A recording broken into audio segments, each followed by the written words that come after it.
Começar esse grupo, essa sequência de aulas falando sobre uveíte. Então, como vai ser a organização do curso? Então, a primeira parte a gente vai falar de uma anatomia e fisiologia básica, não tão aprofundada, mas o suficiente para entender os conceitos principais. Então, a gente vai falar da íris, do corpo ciliar e vai falar da coroide. Um vídeo de cada um.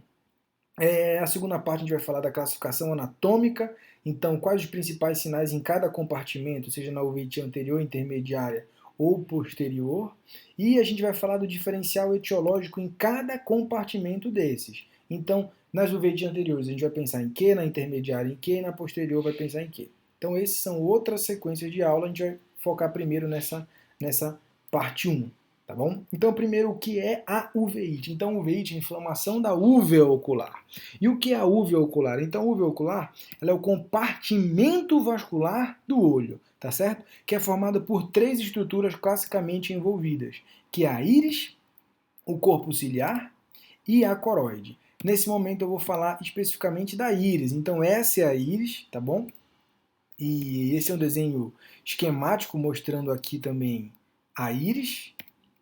E esse é um exame, que é o UBM, que mostra também a íris. A gente consegue ver até anteriormente a íris e posteriormente a íris, tá? Como ele é um exame que tem um comprimento de onda baixo, tem uma alta frequência, ele não entra tanto no olho. Por não entrar tanto no olho, ele acaba dando também uma qualidade visual de imagem maior, tá certo? Então ele só vê o segmento anterior. Quais são as funções da íris? Então, é um diafragma móvel, então controla o quanto entra de luz dentro do olho. Então, a miose é quando diminui o tamanho da pupila e a midríase é quando aumenta o tamanho da pupila. Ela permite também que o humor aquoso alcance as vias de drenagem, então o humor aquoso, que é produzido lá no corpo ciliar, que eu vou aprofundar mais disso, ele passa pela pupila e se a íris estiver numa posição tópica no ângulo, ele consegue alcançar as vias de drenagem, tanto pelo ângulo trabecular quanto pela via úvel escleral, que é pela face da faixa ciliar.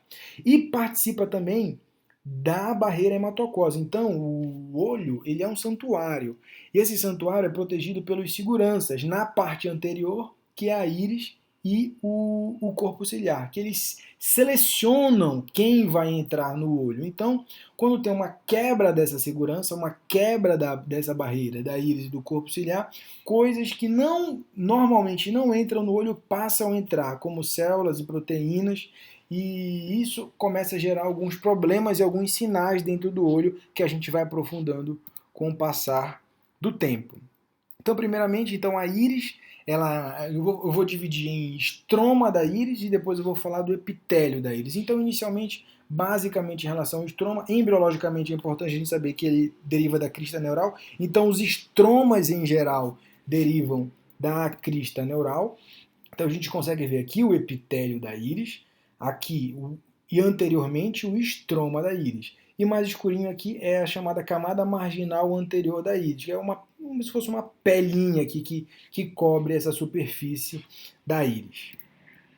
A íris é formada por tecido conjuntivo frouxo, então ela é rica em colágeno, ela é rica em ácido hialurônico, também ela é rica em muitos tipos de células, então células pigmentadas como melanócitos, células também não pigmentadas, e ela é mais espessa na região do colarete, tá? E mais fina na região da pupila. Então a gente consegue ver uma divisão anatômica da íris.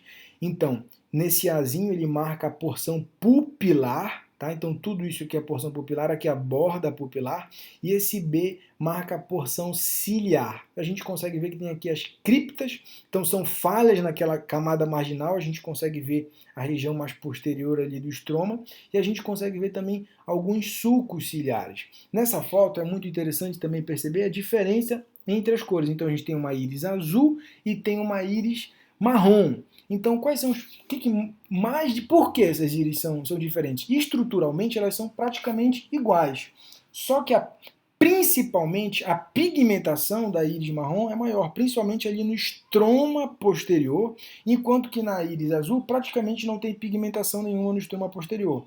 Outra característica importante que diferencia a cor da íris é a espessura do estroma. Então, a íris marrom tem uma espessura maior, enquanto a íris azul tem uma espessura menor. Inclusive, aqui na íris azul, praticamente não tem aquela camada marginal anterior, que é aquela pelinha que eu falei anteriormente. Em relação à vascularização da íris, é muito importante a gente se atentar ao que a vascularização toda deriva praticamente não, deriva da artéria oftálmica, então carótida interna, depois a artéria oftálmica, e a artéria oftálmica vai dar alguns ramos importantes. Então a gente vai ter os ramos ciliares posteriores longos, que são 2, um de cada lado do olho, um às 3 horas e outro às 9 horas. Além disso, a gente tem outro ramo que vem anterior diretamente, que são as artérias ciliares anteriores, que vão ser 7. Então, em cada músculo reto vem uma. Então, essa aqui é uma ciliar anterior e aqui é outra ciliar anterior. Só que no músculo reto lateral é uma exceção, só tem uma artéria ciliar anterior. Então, o que acontece? Então, a posterior longa com a ciliar anterior, elas se unem e formam circunferencialmente ao redor da íris e do corpo ciliar, da pars plicata, o círculo arterial maior, tá? Que erroneamente muitos chamam de círculo arterial maior da íris. Por quê? Porque na verdade a proximidade dele é maior com a pars plicata, porém vai servir para as duas.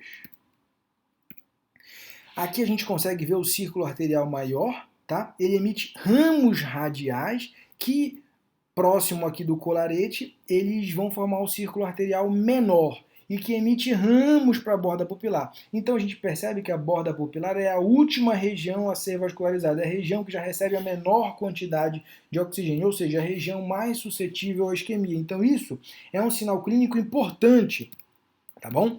Então, a formação, união das ciliares posteriores longas com as ciliares anteriores, vai formar o círculo arterial maior da íris, que radialmente no colarete vai formar o círculo arterial menor. E a borda pupilar é a área mais suscetível à isquemia. Então esse é um dos primeiros sinais, em 90 a 95% dos casos, de glaucoma neovascular, em que a neovascularização começa na borda pupilar, exatamente porque diante de uma isquemia ocular, quando vai manifestar no segmento anterior, essa é a região mais isquêmica. E com a falta de oxigênio fica mais isquêmica ainda e desenvolve uma neovascularização. A gente percebe também a evidenciação disso aqui nessa angiofluorescenografia. É muito importante também que, como a gente viu, o círculo arterial maior da íris, ele corre 360, corre circunferencial ao redor da íris, ou seja, ele sempre é circunferencial e tende a ser calibroso. Diferentemente dos vasos patológicos. Então, os neovasos, eles atravessam o esporal escleral e arborificam. Então, é dessa forma que numa gonioscopia você vai caracterizar um neovaso patológico, como a gente vê nessa figura. Então, aqui a gente tem um esporão escleral, trabeculado pigmentado e aqui a faixa ciliar. Então, o normal é ele ser circunferencial, mas quando ele atravessa assim, como todos esses aqui, estão atravessando o esporão escleral, aí você não tem dúvida, isso é uma neovascularização patológica, tem isquemia ocular em algum lugar, tá? Outra característica importante dos capilares em si, dos vasos em si irianos, é que eles têm grande diâmetro, eles são não fenestrados e têm pericílios. Por que é importante saber que eles são não fenestrados? Porque no corpo ciliar e na córeo capilar da coroide, eles vão ser fenestrados. Em relação aos músculos, é importante a gente saber a origem embriológica, então eles derivam da parte externa do cálice óptico. Então, na verdade, eles são uma exceção, porque os músculos como um todo, então o músculo elevador da pálpebra, orbicular, eles derivam do mesoderma embriologicamente. Os músculos pupilares são uma exceção. Eles vão derivar do neuroectoderma, ou seja, do cálice óptico, mas da parte externa do cálice óptico. E quais são esses músculos principais? Então, aqui, só mostrando o cálice óptico, parte interna, parte externa. Eles vão derivar dessa parte externa do cálice óptico. A gente vai ter o esfíncter iliano, que fica ao redor da borda pupilar, ele se localiza no estroma posterior, ele tem uma configuração circular, ele tem uma função regulada principalmente pelo sistema nervoso parasimpático, colinérgico, via terceiro par. Quando o terceiro par ativa ele, faz miose, ou seja, fecha a pupila, entra menos luz para a retina.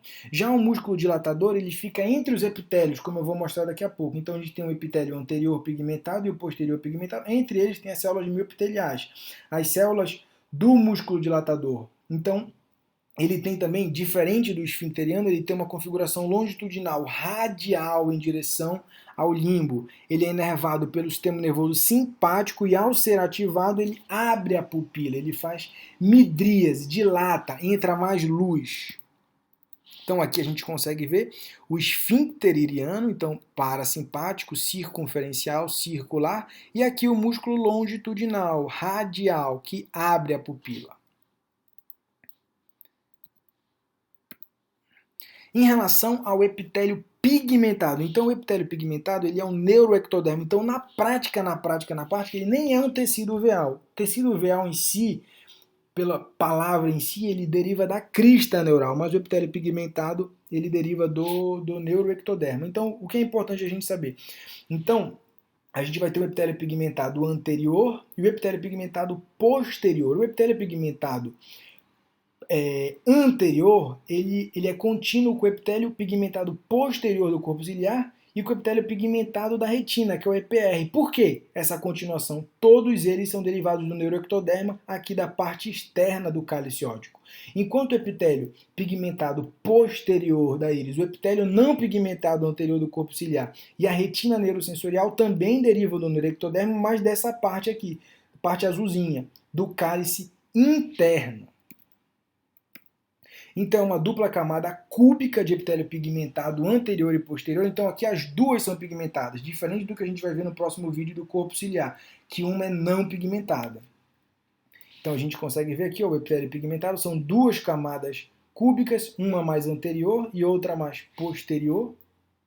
Essa imagem aqui é melhor. Então está mostrando aqui a camada pigmentada posterior cheia de melanossomos, dando a pigmentação, e aqui a camada pigmentada anterior. E entre elas a gente vê que tem as células mioepiteliais, que é onde está localizado o músculo dilatador da pupila, o músculo longitudinal.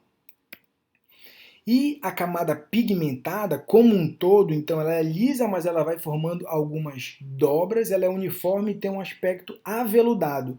No exame, normalmente a gente só vê ela ali na bordinha pupilar, que são algumas ondulações, a gente não vê ela diretamente. Então ela atinge a margem pupilar ali, a borda pupilar. Então bem aqui, ó.